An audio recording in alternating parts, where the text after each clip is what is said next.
तो ध्यान दें, आज हमें जो पढ़ना है ये हमारा एक्वारेजिया एक्विलियन होता है। क्या होता है?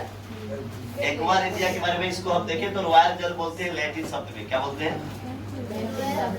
रॉयल जल इसे कहा जाता है कि शब्द में लैटिन शब्द में। अब यहाँ बात आता है कि ये जो है एक्वारेजिया क्या है।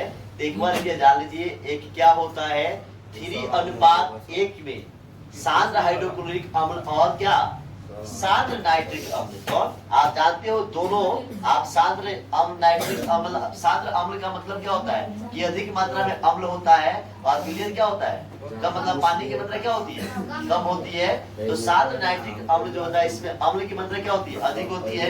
लेकिन 3:1 में अर्थात 3 भाग क्या होगा आपका सांद्र हाइड्रोक्लोरिक अम्ल होगा। तो 1 भाग में क्या होगा सांद्र नाइट्रिक अम्ल होगा। ठीक है, तो ये क्या है 3:1 में सांद्र हाइड्रोक्लोरिक अम्ल और किसका सांद्र नाइट्रिक अम्ल का क्या होता है ताजा मिश्रण होता है। क्या होता है? ताजा मिश्रण होता है।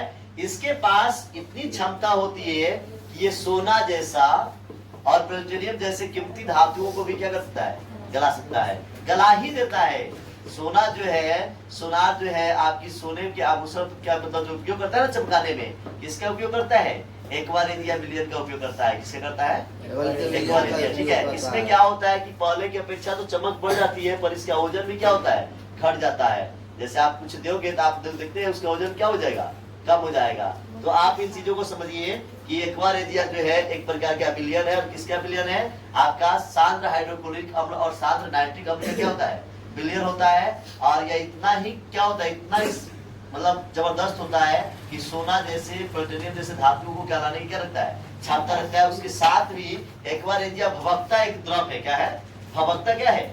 एक द्रव है जो उसके क्या है होने के साथ ये पर्वत संचारक भी है। ठीक है, अब क्या है कि हमें इसके बारे में जानिए कि एक्वारेजिया क्या है। तो आप याद रखिएगा कि जो एक्वारेजिया एक विलयन है जो सांद्र हाइड्रोक्लोरिक अम्ल और सांद्र नाइट्रिक अम्ल का क्या होता है मिश्रण होता है 3:1 में होता है। उसके पास ये क्या होता है इसके पास वो क्षमता होती है जो क्या करेगा मतलब सोने जैसे और प्लूटोनियम जैसे धातु को क्या करेगा गला देगा।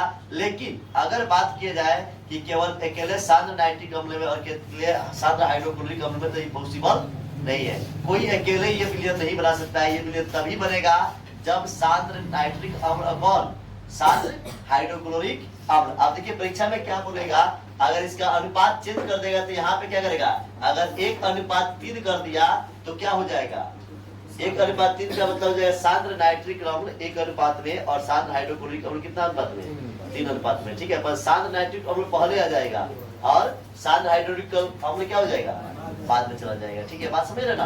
हालांकि इतना नहीं घुमाएगा, बस आप इतना याद रखिएगा कि ये क्या है सांद्र हाइड्रोक्लोरिक अम्ल और सांद्र नाइट्रिक अम्ल का 3:1 का ताजा क्या होता है मिश्रण होता है। ठीक है, इतना तक आज के रहा। Thank you.